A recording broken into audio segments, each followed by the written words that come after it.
Salut les petits Mickey et les petites Minnie. Aujourd'hui, on va parler d'un film que vous pouvez voir sur Disney+. Un film, vous n'êtes pas prêts, je crois. Un film que j'aime particulièrement parce qu'il est kitsch, parce qu'il est aux effets spéciaux complètement ratés, datés, pourris, nazes, complètement ratés, complètement... Je ne pourrais pas vous définir. Alors, Le Trou Noir est un film de 1979 qui a été réalisé par le réalisateur Gary Nelson avec, non pas des moindres, des stars internationales comme Anthony Perkins, que j'adore particulièrement. Je suis fan de cet acteur qu'on a pu voir entre autres dans Psychose, bien sûr. Il y a aussi Maximilien Schell, Ernest Borgnine, Robert Foster, donc quand même de grands acteurs. Alors Disney voulait flirter sur la vague du space opéra, donc ils nous ont fait un film ambitieux avec une musique superbe. Par contre, la musique qui est faite par John Barry, entre autres le compositeur des musiques, de la plupart des musiques de James Bond. Donc la musique du film d'ailleurs ressemble beaucoup à James Bond. Alors je vous dis tout de suite, le film m'a complètement halluciné, totalement. J'ai regardé, j'avais la bouche ouverte, par ces effets spéciaux qui sont absolument ringards, en retard. Il faut savoir que c'est un film qui a été tourné 10 ans, une bonne dizaine d'années après 2001 de l'Odyssée de l'espace de Stanley Kubrick, qui était un film pionnier dans le genre des films de science-fiction. Et là, plus de 10 ans après, Disney sort un film de science-fiction qui se voulait ambitieux, avec des vaisseaux spatiaux, des robots, des rayons laser. Et puis, on a un résultat absolument hallucinant. Les effets spéciaux sont du style, quand ils veulent simuler une secousse du vaisseau spatial, ils secouent la caméra et les acteurs font... Shields at maximum, full reverse. Report, we're clear of the shockwave. Comme ça, un petit peu à la Star Trek Check. Il y a un R2-D2, un petit robot à la R2-D2, mais version low cost, version Wish cette fois-ci. It's only dinner. Said the spider to the fly, I should be with you. Yeah, we'll be safer without you and Max trying to knock heads. I can handle that thing. Well, far be it from you to admit there isn't anything you can't handle. Tout en plastique, enfin il fait très plastique, et qui s'appelle Vincent.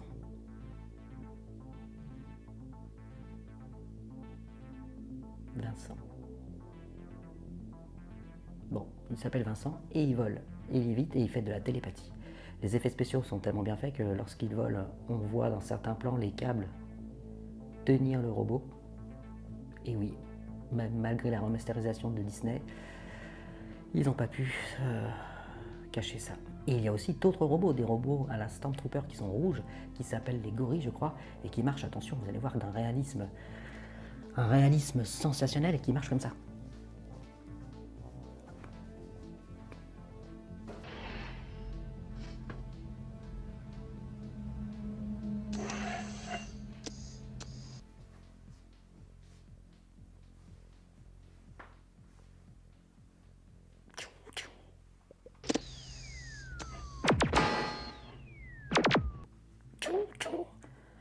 Véridique, je n'invente rien, exactement comme ça. Et au début du film déjà vous hallucinez parce que l'intro, il y a une scène avec des effets spéciaux qui vous font pouffer de rire. Et on a au début du film donc ce fameux Vincent, le robot qui arrive et qui manipule le vaisseau spatial, qui pilote, qui tape sur le tableau de bord. Mais pour taper sur le tableau de bord, donc il a un petit bras mécanique qui sort et on voit dans le film, je vous jure que c'est vrai, on voit la main d'un technicien qui va vers le robot, qui manipule le robot sûrement pour faire sortir son petit bras.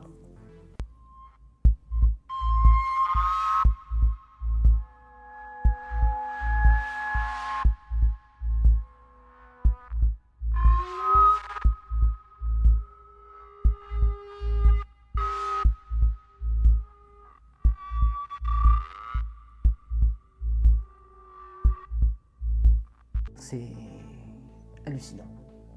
C'est hallucinant. Alors, dans les robots, vous avez aussi un méchant robot qui s'appelle Maximilien. Je me rappelle quand je l'avais vu petit, parce que j'avais vu que les bandes annonces, je ne l'avais pas vu au cinéma. C'est un film que je voulais voir depuis longtemps.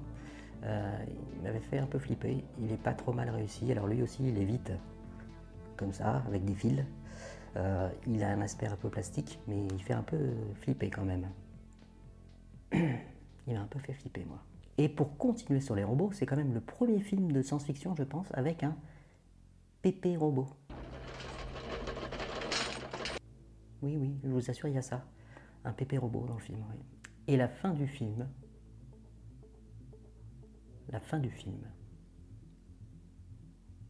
Comment dire? Les scénaristes, ils ont...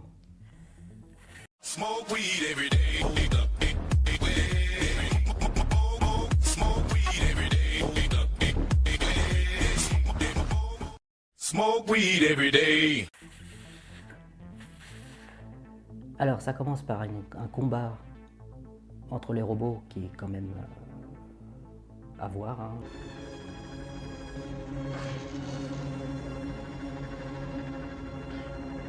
J'ai pas d'autres mots, c'est consternant, mais c'est hallucinant. S'enchaînent des scènes psychédéliques.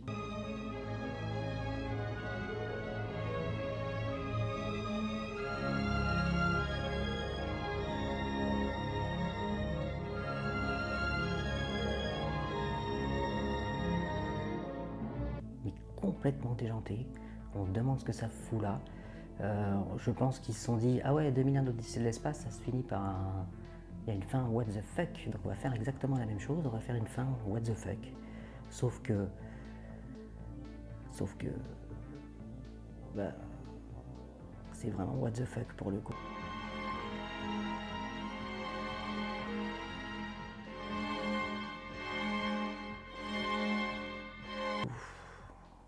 Alors l'histoire, ça parle de quoi? Bah, grosso modo, ça parle de voyageurs de l'espace qui rencontrent un savant fou qui veut absolument traverser un trou noir pour voir ce qui se passe une fois qu'on est dans le trou noir.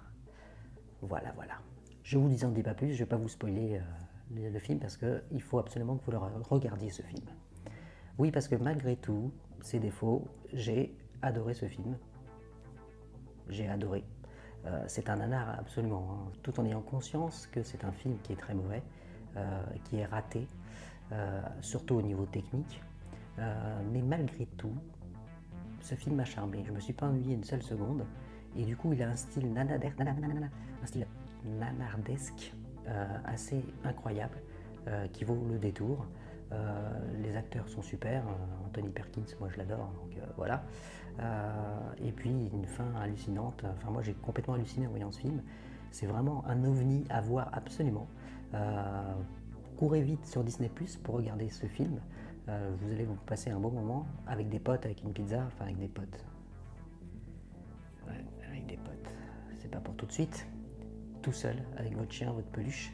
Vous mangerez des pizzas et vous regarderez ça. Enfin bref, il est à voir absolument.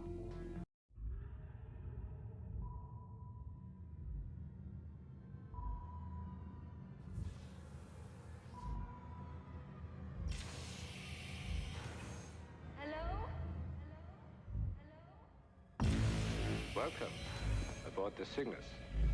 Consider yourselves my guests. You've lived out here for 20 years? Alone?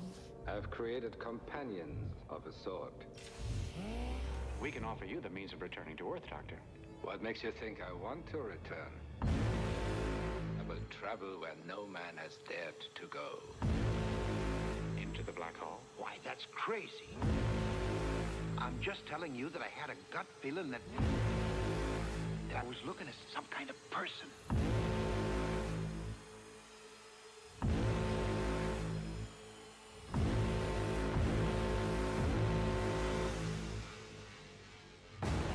And darkness was upon the face of the deep, and the Spirit of God moved upon the face of the waters.